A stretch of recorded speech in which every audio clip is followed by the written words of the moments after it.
On February 19, 1980, Bon Scott and his friend Alistair Kinnear went to Music Machine in Camden, an old theatre and concert hall in London, now known as the Camden Palace. After having a few too many drinks, around 3 a.m., they decided to leave. Alistair, who was in better shape than Bon, offered to drive him home. Bon laid back in the back seat and fell asleep. Alistair kept driving until they reached Bon's place, where he tried to wake him up after several attempts. He didn't make it, so he decided to head home and leave Bon sleeping in the car. Alistair went inside and decided to rest for a bit. After 15 hours, he woke up, still confused, and decided to check on his friend in the car. He opened the door and was faced with the worst scene he could have ever imagined, one that remains one of the biggest mysteries in music to this day. Let's go back in time to understand everything that happened. Bon Scott was born in Scotland on July 9th.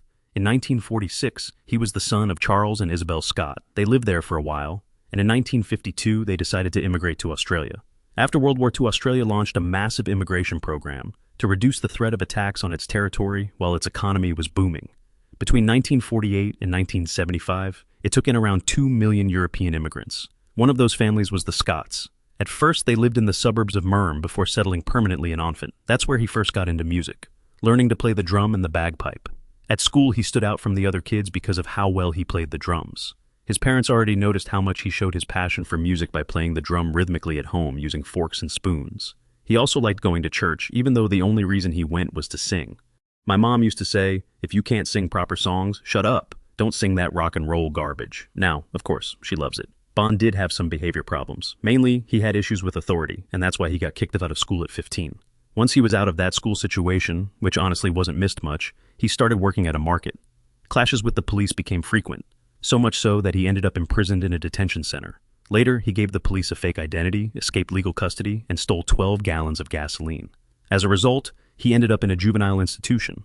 Another example of his rebellious streak led him to a short stint in the army, but he was given a discharge because he didn't fit in socially. Bon didn't care much about that since he had other goals. After getting out of reform school, he started drinking and smoking cigarettes, then moved on to marijuana. It's worth mentioning that he loved speed. That's how he ended up becoming a gang leader. Later, he got a job, but he didn't care what the work was. He just cared that he got paid, whether it was tractor driver, fisherman, or apprentice. He was good at any kind of trade, but from then on, he threw himself fully into music, a discipline that quickly turned into his true passion. He told his girlfriend at the time, Maureen, "I'll be a singer in a rock and roll band," and that iconic phrase marked the start of his new path. Scott formed several bands playing bit pop and rock and roll, like the Music Spectres and the Valentines. While he was with the latter, they got off to a great start and even recorded a jingle for what started out as something promising with multinational Coca-Cola got complicated when he was arrested by the police for marijuana possession. This made him one of the first Australian rock musicians to be busted for that. Scott left Valentine's and also left home. Once in Adelaide, he joined The Frat in South Australia, a band that covered a range of new music styles and was also known for playing psychedelic rock. Fraternity moved to Sydney, released 2 LPs, and went on to he toured Europe in 1971, but let's pause for a second on this trip. According to his friends, Bon was the life of the party. His good mate John Jeffrey said that wherever Bon went, by the end of the night he'd have made 10 new best friends. I remember him sitting in a pub in Sydney with a big beer and a quadruple whiskey on the table in front of him, that toothy grin on his face, and a girlfriend sitting next to him. That girlfriend was one of Scott's many women in Adelaide. Bon met a beautiful blonde named Irene Thornton. In 1972, he married someone. Back then, he'd taken a break from the fraternity. After a wild night, he got home and had a big fight with Irene. To avoid things getting worse, he went out on his motorcycle to get some fresh air.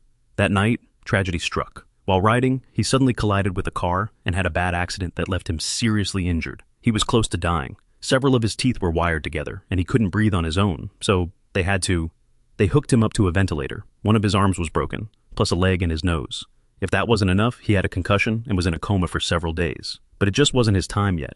Bon recovered, but in 1974 he separated from his wife, whom he later divorced.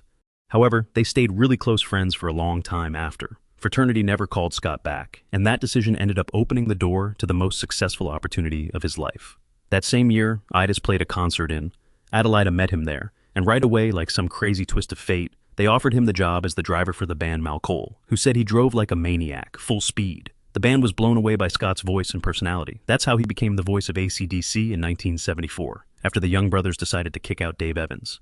Bon started singing, and at his first show, he downed 2 whiskeys, did 2 lines of coke, and kicked off his set. It was 1975, and AC/DC was blasting off to unstoppable success.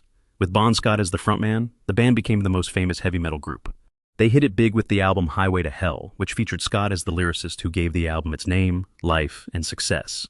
They toured with music legends like Alice Cooper, a Smith, Black Sabbath, and Van Halen, among others.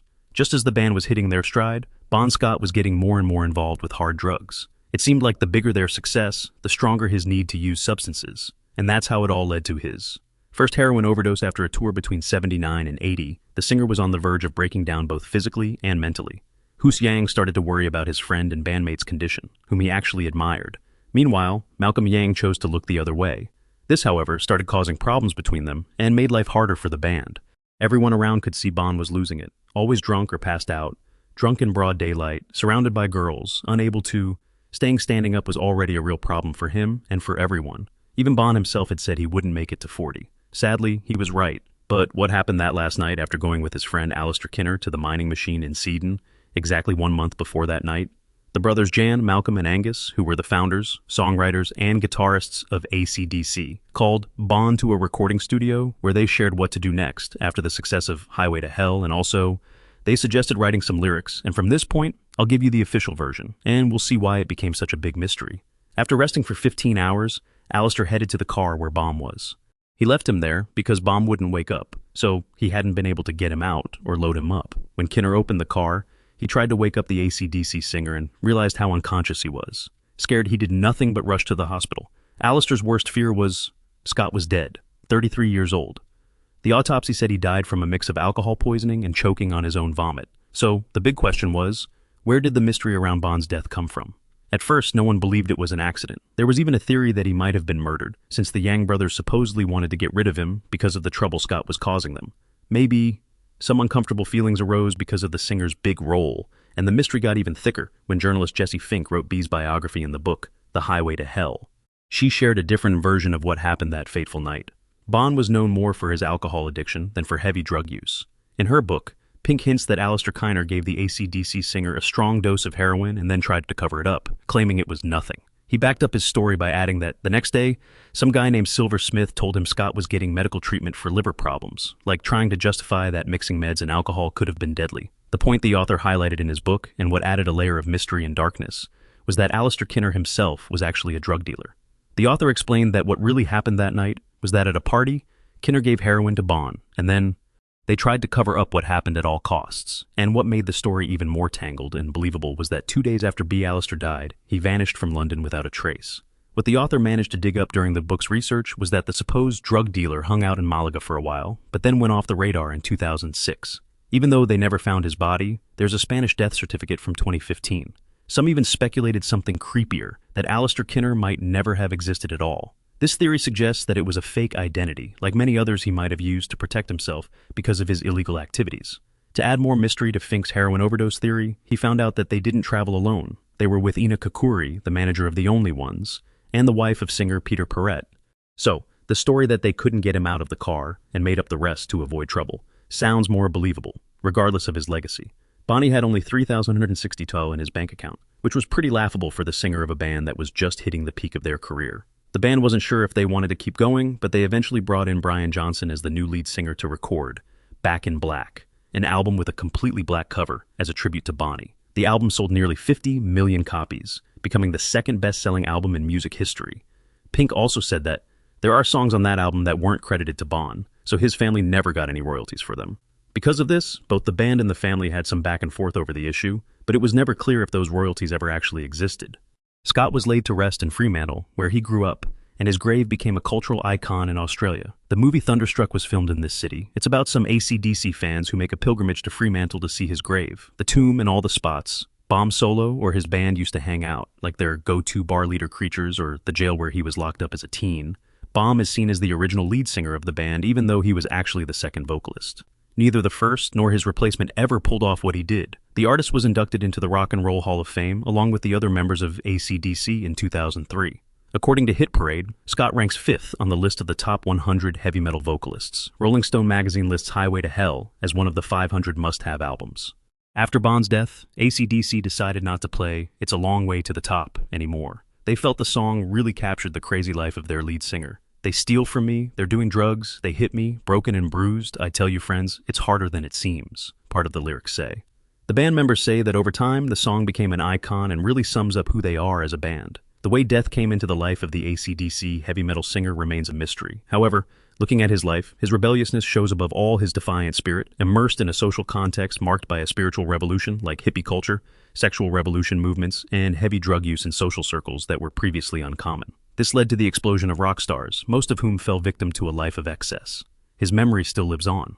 One of the most controversial and rebellious figures out there, whose memory will definitely live on for many more years. You can feel it in everyone who listens to his songs, at every concert, in every AC/DC fan. He kept himself in shape. Alcohol, women, bad food, sweat on stage. It was all good for him. A great line that sums up and paints a picture of his short, wild, but productive life.